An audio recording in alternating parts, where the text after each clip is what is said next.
একঘেয়ে ডিমের ঝোল ঝাল না খেয়ে এই রেসিপিটা আবার ট্রাই করে দেখো। নমস্কার বন্ধুরা, রিনাস কুকিং উইথ নেচারে আপনাদের সবাইকে স্বাগত। চলে এসেছি আজকের রেসিপি নিয়ে। আজকের রেসিপি ডিমের কোরমা তৈরি করে দেখাবো। ডিমের ঝোল ঝাল ভাপা তো অনেক রকমভাবে খেয়েছো, এইভাবে সহজ পদ্ধতিতে একবার ডিমের কোরমাটা বানিয়ে খেয়ে দেখো, আশা করছি তোমাদের ভালো লাগবে। ডিমের কোরমার জন্য এখানে 5টা ডিম নিয়েছি। ডিমটা সেদ্ধ করে নিলাম। সেদ্ধ করে ডিমের খোসা ছাড়িয়ে নিয়েছি। ডিমের এই মুখের দিকের অংশগুলো আমি একটু করে চিড়ে দেবো। তোমরা চাইলে গাগুলোও একটু করে চিড়ে দিতে পারো। কড়া বসিয়ে দিয়েছি। কড়ার মধ্যে দিলাম পরিমাণ মতো সাদা তেল। এখানে 2টো পেঁয়াজ কুচিয়ে রেখেছিলাম, মিডিয়াম সাইজের পেঁয়াজ দুটোকে একটু ভেজে নেব। পেঁয়াজটাকে এখানে বেরেস্তা তৈরি করে নিতে হবে। দেখো পেঁয়াজটা অনেকটাই নরম হয়ে গেছে। পেঁয়াজটা এইভাবে একটু লাল লাল হয়ে গেলে তখন গ্যাসের ফ্লেমটা কমিয়ে দিতে হবে, নাহলে কিন্তু বেরেস্তাগুলো একদম পুড়ে যাবে। এরকম লাল হয়ে গেলে এইগুলো এবার তুলে নিতে হবে। দেখো এগুলো ভাজা হয়ে গেছে। এগুলো বেশি আর ভাজবো না, কারণ পুড়ে গেলে তখন বেরেস্তাটা আরও তেতো লাগবে, খেতে ভালো লাগবে না। বেরেস্তাগুলো এবার তুলে নিচ্ছি। ওই তেলের মধ্যে সেদ্ধ করে রাখা ডিমগুলো দিয়ে দিলাম। ডিমগুলো একটু হালকা করে ভেজে নেব। কোরমাতে ডিমটা না ভাজলেও চলে, আমি একটু দেখতে ভালো লাগবে বলে ডিমটা হালকা করে একদম ভেজে নেব।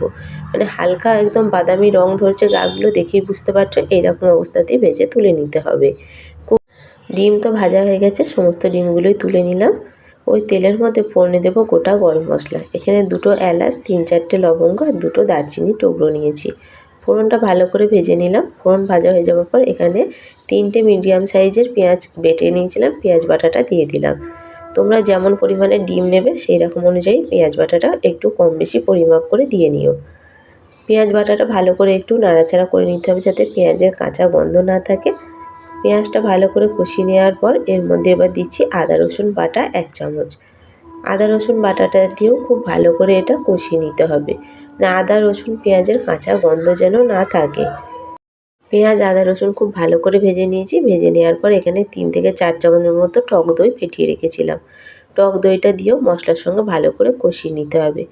আমি এখানে টক দই ব্যবহার করলাম। আপনারা চাইলে টক দইয়ের পরিবর্তে দুধও ব্যবহার করতে পারো, অথবা কিন্তু ক্রিমও ব্যবহার করতে পারো। টক দইটা খুব ভালো করে মিশিয়ে নিয়েছি। এখানে 10-12টা মতো কাজু বাদাম গরম জলে ভিজিয়ে রেখেছিলাম। কাজু বাদামটা পেস্ট করে রেখেছিলাম। কাজু বাদামটাও দিয়ে দিচ্ছি। কোরমাতে কিন্তু কাজু বাদামটা মাস্ট, কাজু বাদামটা দিতেই হবে। কাজু বাদামটা দেখো দিয়ে খুব ভালো করে মশলার সঙ্গে কষিয়ে নিতে হবে। যতক্ষণ না মশলা থেকে তেল ছাড়ছে, মশলাটা খুব ভালো করে কষিয়ে নিতে হবে। মিনিট খানেক সময় নিয়ে দেখো মশলা কষিয়ে নিয়েছি। এবার এর মধ্যে গুঁড়ো মশলা দেবো। গুঁড়ো মশলার মধ্যে দিলাম অল্প একটুখানি ধনের গুঁড়ো, অল্প একটুখানি ঝালের জন্য ঝাল লঙ্কার গুঁড়ো। এই রান্নাটার মধ্যে কোরমার মধ্যে হলুদ যায় না বা জিরে গুঁড়োও যাবে না। সমস্ত মশলা দিয়ে খুব ভালো করে কষিয়ে নিয়েছি। দেখো মশলা থেকে হালকা তেল ছাড়তে শুরু করেছে। এই সময় আমি দিলাম 1 চামচ মতো ঘি। ঘি দিয়েও মশলা খুব ভালো করে কষিয়ে নিচ্ছি। দেখো মশলা কষানো হয়ে গেছে, মশলা থেকে তেলও ছেড়ে গেছে। এবার স্বাদ মতো নুন দিয়ে দিলাম, আর সামান্য একটুখানি দিলাম চিনি।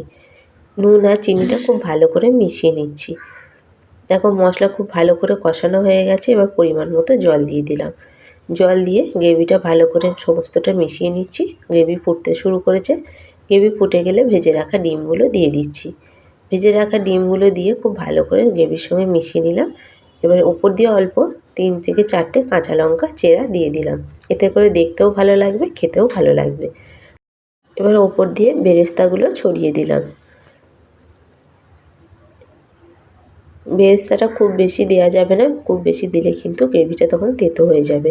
ঢাকা দিয়ে দিলাম। ঢাকা দিয়ে 2 মিনিটের জন্য মিডিয়াম আঁচে ভালো করে ফুটিয়ে নেব। 2 মিনিট হয়ে গেছে, ঢাকা খুলে নিলাম। দেখো তলা দিক দিয়ে খুব ভালো করে একটু নেড়ে দিতে হবে। কাজু বাদাম দেওয়ার কারণে কিন্তু তলাটায় লেগে যেতে পারে। গ্রেভির ঘনত্বটা তোমরা দেখে বুঝতে পারছো যে কেমন হয়েছে। খুব বেশি পাতলাও করিনি, আবার খুব বেশি ঘনও করিনি, কারণ এর মধ্যে কাজু বাদাম দেওয়া আছে। আমি এইরকমই গ্রেভিটা রাখবো। এটা কিন্তু ঠান্ডা হয়ে যাওয়ার পর অনেকটা গাঢ় হয়ে যাবে। গ্যাসের ফ্লেম এবার অফ করে দিচ্ছি। ডিমের কোরমা তো পরিবেশনের জন্য একদম রেডি হয়ে গেছে। আমি যেভাবে বানালাম এইভাবে একবার বানিয়ে খেয়ে দেখো, আশা করছি তোমাদেরও ভালো লাগবে। এটা বানিয়ে রুটি, লুচি, পরোটা, ভাত বা পোলাওয়ের সঙ্গেও খেতে পারবে। খেতে অসাধারণ লাগে। একবার হলেও বাড়িতে বানিয়ে খেয়ে দেখো, আশা করছি তোমাদের সকলের পছন্দ হবে। ডিমের কোরমার রেসিপিটা কেমন লাগলো কমেন্ট করে জানিও। ভালো লাগলে একটা লাইক, কমেন্ট, শেয়ার করে দেবে। আর চ্যানেলে নতুন বন্ধু হয়ে থাকলে চ্যানেলটা সাবস্ক্রাইব করার অনুরোধ রইল। পাশে থাকা বেল আইকনটা অবশ্যই প্রেস করে দেবে। আমার চ্যানেলে নিত্য নতুন ভিডিও আপলোড করলে ভিডিও নোটিফিকেশান সবার আগে তোমাদের কাছে পৌঁছে যাবে। ফিরে আসবো আবার অন্য কোনো রেসিপি নিয়ে। সম্পূর্ণ ভিডিওটা দেখার জন্য অসংখ্য ধন্যবাদ।